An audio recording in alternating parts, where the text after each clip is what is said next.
Well, let's pull the story up here. I've got it here from the New York Post. Biden advisor. Liberal world order demands enduring high gas prices. I just want to point out, first and foremost, they said that it was going to be a quick thing. The gas prices were going to go up. Now they're saying it's going to be years. Yeah. So, okay, sounds like that's just the case. They're saying until Ukraine wins, and they might not. And if Russia wins, then your gas prices are just going to stay up forever. But here's the best part about this liberal world order thing.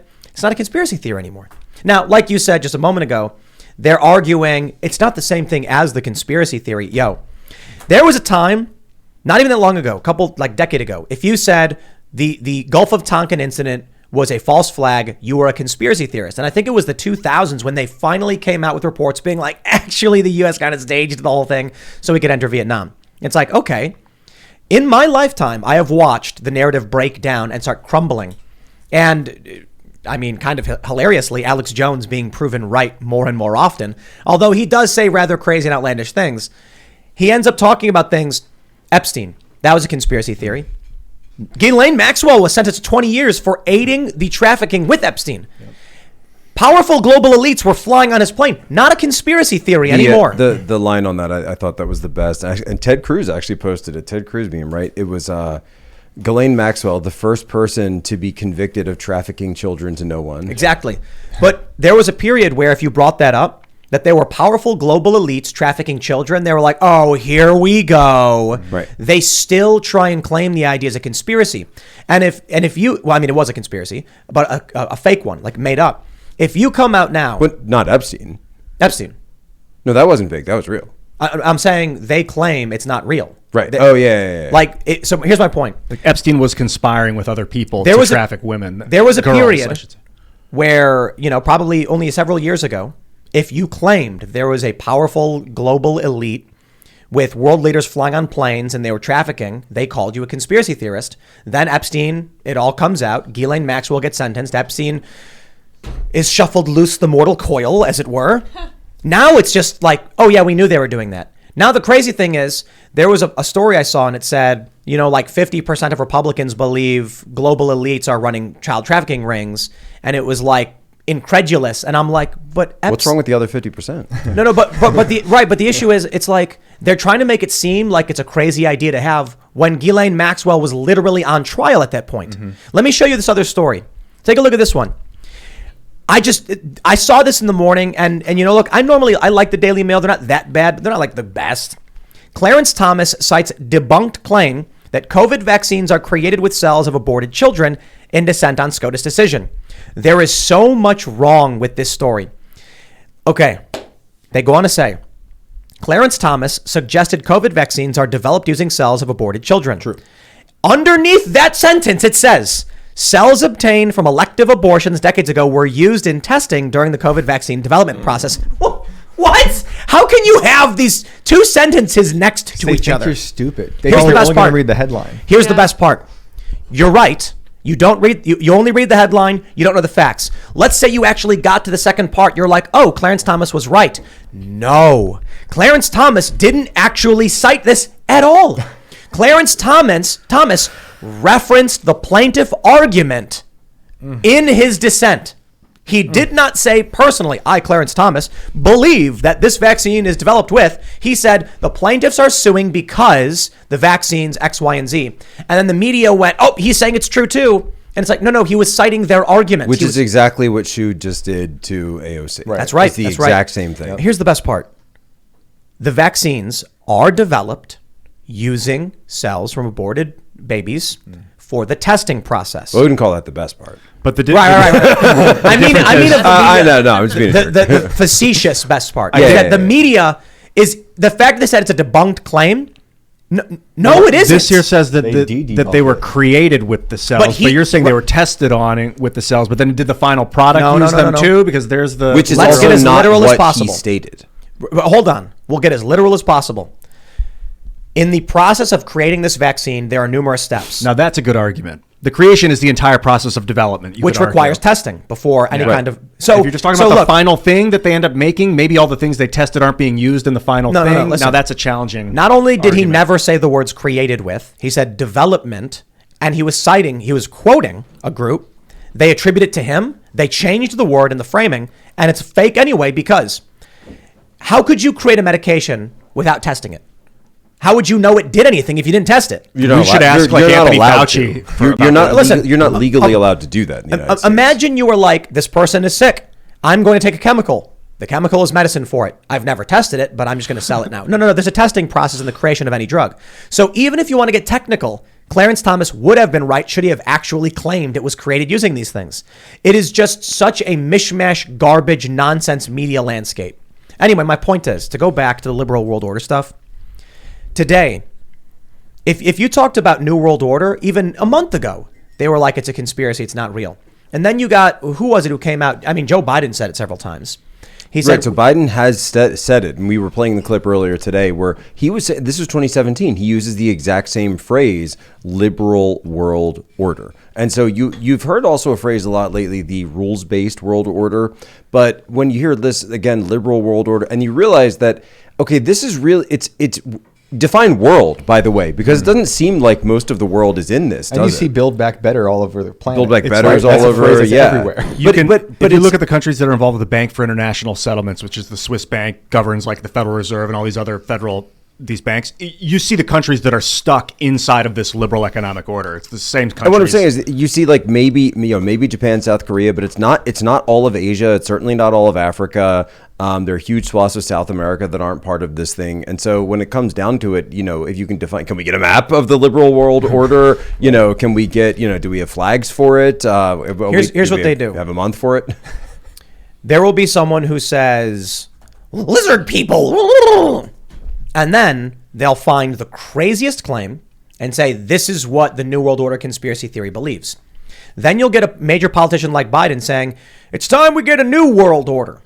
And what he's saying is we have a liberal world order and we need a new kind of world order, which means powerful global elites and interests are colluding for the sake of international governance, which is literally what the Council on Foreign Relations calls it.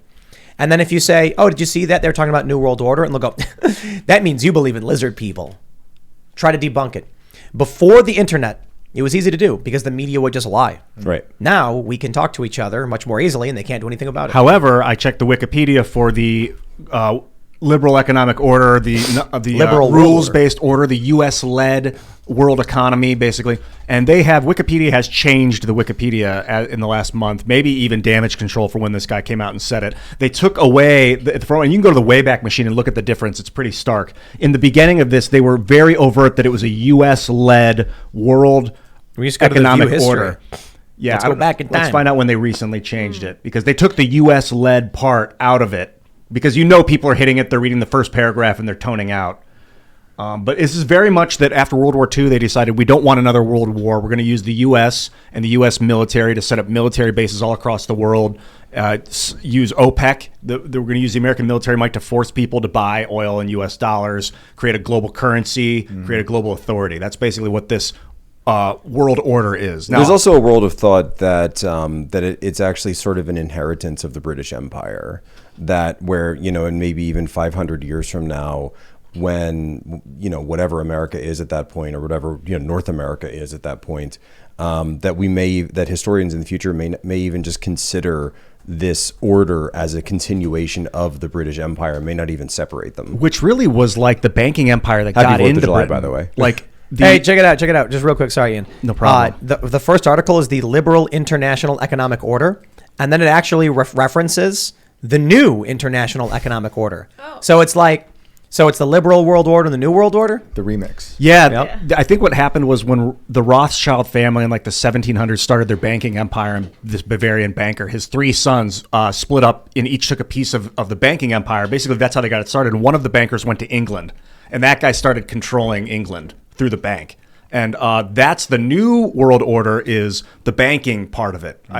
So when you're saying it's an extension of the British Empire, the American Empire, which is really an extension of the banking empire, this Bavarian banking empire, now they're set up in Switzerland with this Bank for International Settlements, which needs way more media attention. We're going to have to... It's not a conspiracy theory anymore, gentlemen.